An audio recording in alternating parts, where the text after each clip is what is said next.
No one wants to consider it, but should any outdoor adventure turn sour, you might find yourself in a survival situation. In order to stave off these scenarios, learning to respect nature's dangerous potential is imperative. Like many outdoor organizations, Johnson County Conservation understands this issue and wants to prepare its community. So each spring, before most of us head outside, it hosts an annual Survival Day Camp to share the seriousness of the outdoors. All right, one of the things that I like to practice, instead of just taking things, I like to make sure that I give something back. And so we wouldn't want to take all of these cattails and not leave any seeds. So I think that before we can harvest some, I'm going to give each of you a puff of cattail. And here's the thing, you need to spread yourselves out so that when you blow on these seeds, you don't blow them right into your brother or sister's face, because that wouldn't be very fun. In Johnson County, outdoor survival is a family affair. These grade schoolers and their guardians are learning hands-on the basics of protecting themselves from the elements. A serious topic, but still it's impossible not to have fun on a warm March day when spring is just starting to show. All right, so if you all look over to your right, we've got some flashes of blue going through the trees right now, and those are our first bluebirds coming back for the season.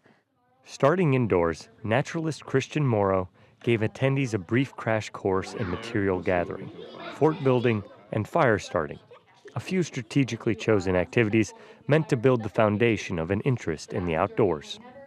So we've got our third annual Forts and Fires event. Right now we've got a ton of families out just having a good afternoon building forts and trying to build a fire with flint and steel. So just a program that's designed to introduce students to that rite of passage activity of building a fort in the woods. But before the first flint strike or the first tree limb is gathered, Kristen shared a few helpful tips on how to build a fort made out of found materials and the natural items that work best when starting a fire. They do learn some of the fire building basics. We go through good sources of tinder and kindling here in Iowa. They also get to know a little bit of the plants that are around them that could be useful. They also learn some of the safety things with fire building. But a big part of it is also that teamwork and communication. There we go, so don't choke it. But our goal is also just that fun experience too. So if they learn 3 things today, but overall they have an amazing time, that's really what my goal is. And with a quick look at the kids, that goal is definitely being met. Get closer though, look. Besides the horde of new outdoor fans, Kristen is joined by Hai Win, a volunteer who previously participated with her family, and even though they weren't available to join the fun this year, Hai couldn't pass up the opportunity. I love to be outdoors. Kristen had this event last year, and we, as a family, we signed up for it. And we had so much fun, we learned so much. So I said, Kristen, can I tag along and, just kind of be the observer and maybe the helper when you need to? And she agreed, so that's why I'm here. Having built a fort and started a fire, Hai knows firsthand the gateway this event is for children. With so many activities and modern parental concerns keeping kids inside, Forts and Fires both opens children's minds and puts adults at ease. Now in our society, outdoors is becoming some sort of like a scary thing. You don't see kids just sort of go out there and play wild and climb tree and go in the mud, and there's always adult supervision.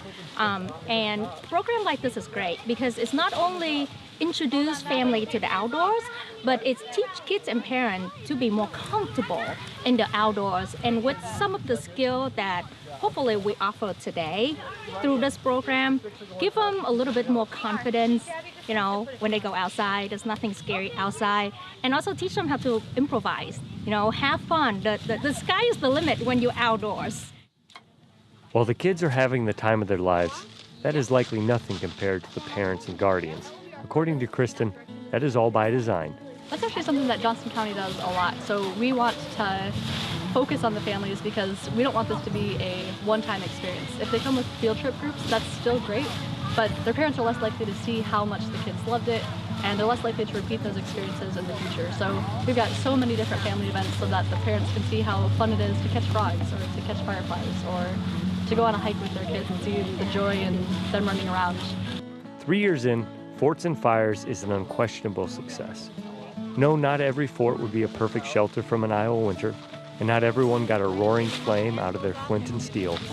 But at the end of the day, everyone will go home with an afternoon they won't soon forget.